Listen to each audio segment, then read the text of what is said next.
Case 7.7. Things I'm passionate about. Julia. I'm really passionate about playing tennis. I've been playing nearly 20 years. I was about 7 or 8 when I started having lessons, and I had a fantastic teacher. I think that's why I still love it. She was passionate about the sport, and that influenced me. I've played in competitions, mainly when I was at school. I still do sometimes. I enjoy it, I think, because it's a very psychological game. I mean, if you're playing badly, you have to push yourself to continue. It's a challenge not to give up. It's also a very sociable sport. I've made lots of friends playing doubles, and it's a game that doesn't have to be expensive. Anyone can play. All you need is a tennis racket. You don't need expensive clothing or equipment like you do for skiing, and it's a fantastic way to keep fit all year round. There's only about 3 months that you can't play. When I lived in Australia, I played every week of the year. I adored that. It was brilliant. Paul. My passion at the moment is horse riding. It's strange to hear myself say that because I've only been doing it about a year, and I never imagined I'd be so keen on it. It all happened because I was talking to someone who rode horses, and I said that stupid thing people often say, "Oh, I've always wanted to do that." And she said, "Why don't you then?" And I thought, why not? I've always liked horses. They're so big and powerful, but so beautiful when you see them racing round a field or on a track. It amazes me that they let people ride on their backs. Riding is very physically demanding because your body has to be in harmony. It has to move with the horse, but it keeps you fit. Of course, I have fallen off a few times, but it seems that the more you fall, the less it hurts. Also, you have to try and understand your horse.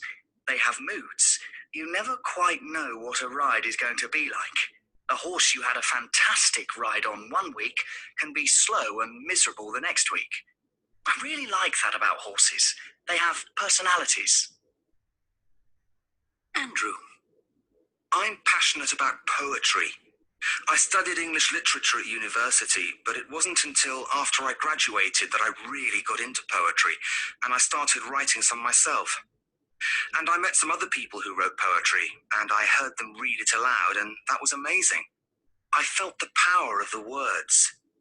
The thing I like so much about it is that you can say so much with just a few words. So little means a lot. Each word, each noun, adjective, preposition has to work hard. There's a poem by Simon Armitage called To His Lost Lover. It's a poem of regret about not saying the things you should have said in a relationship. It has it all for me. Poetry's all about saying what often goes unsaid and with passion. It can be such a help in your life. If you feel tired or depressed, you can always find a poem that will help.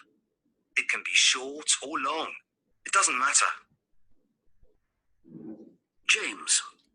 The thing I'm passionate about, and this may surprise many people, is, British weather.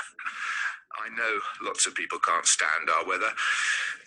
They complain about it all the time, but I love it. You see, when I was a child, my family lived in California for 5 years, and we had about 365 days of sunshine every year. It was so boring. I was 10 when we came back to England, and I just loved all the changes in the weather. Here, you really appreciate the sunshine, and you notice the seasons. For me, one of nature's miracles is after a long, hot, sunny day, there's a thunderstorm or a downpour of rain, and you go out in the garden and you can smell the freshness in the air. The world has been washed clean and bright. It's magic. And you know, it's a myth that it rains all the time. It doesn't. Anyway, it's the rain that gives us our green fields. You know that joke, if you don't like English weather, wait 10 minutes. That's why it's interesting. Harriet. Something I feel really passionately about is fox hunting. My grandmother, mother, and uncle locals have always been keen on hunting, and I started when I was about 6. We hunt up in the Welsh mountains. We go out from about 11 a.m. and we don't get back till after dark. And the thing I love best about it is that you are away from everything and everyone, up in the hills, and you work together with horses and dogs. And if you're following a clever fox, you can see him working out how to lose the dogs. He knows the countryside so well, where the holes are, where to hide. Where we hunt in Wales, it's a sheep farming area, so the farmers contact us if they have a problem with a fox. We only hunt on their land if we are asked. I don't hunt so much now because the laws have changed.